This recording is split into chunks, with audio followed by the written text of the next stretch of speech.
Today on Eye on the Desert, we're talking about the Coachella Valley Spotlight Grant that goes to Desert Ensemble Theater Works. And gentlemen, congratulations on being the recipients of that.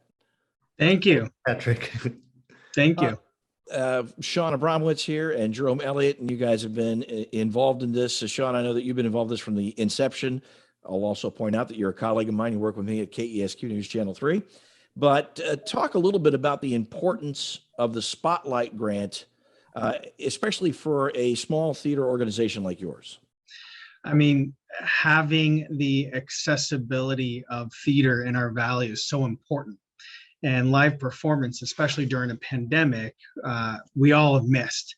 And so being the recipients of the Spotlight Grant is greatly going to improve our technical capabilities, not only for our students, but also for our audiences to see. And we're right now over at the Palm Springs Cultural Center, also known as the Camelot Theater in Palm Springs.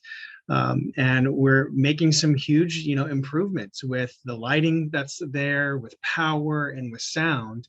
And our student interns are going to be able to learn so much more with this new equipment. And as you know, Patrick, because you've had us on before, since 2013, we've had over 30 students go through our program, our student internship program, and we've given out over $18,000 scholarships.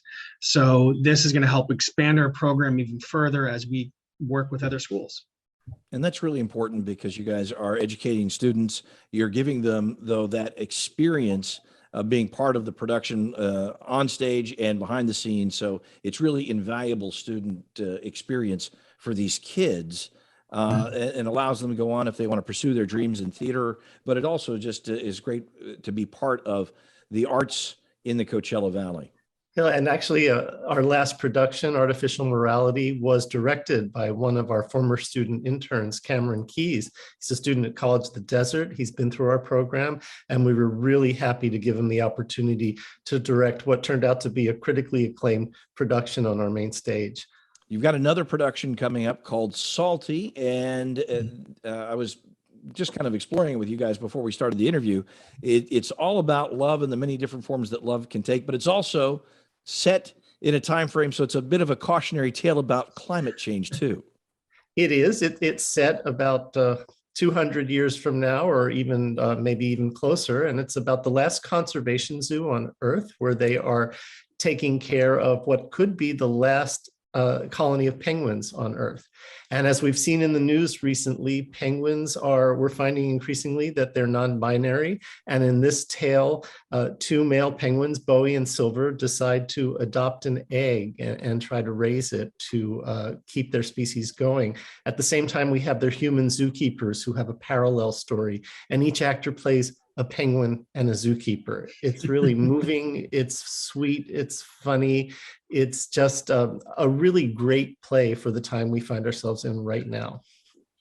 Absolutely. Well, just another one of the great offerings that you provide. Tell folks, give us the website so that folks can find you directly, find showtimes, and find out more about what you guys do. Absolutely. Our website is www.desertensembletheater.org. The show Salty actually opens up next week on the 18th, and it runs all the way through the 27th, Friday and Saturdays at 7 p.m. at the Palm Springs Cultural Center, as well as Saturday and Sunday matinees at 2 p.m. And the Cultural Center is great because you can get popcorn, drink, great seats, wonderful theater. Well, congratulations to Desert Ensemble Theater for being the Coachella Valley Spotlight Grant recipient. We know that money is going to be well used by your organization. Thank you guys for stopping by Eye on the Desert today. Thank you, Patrick.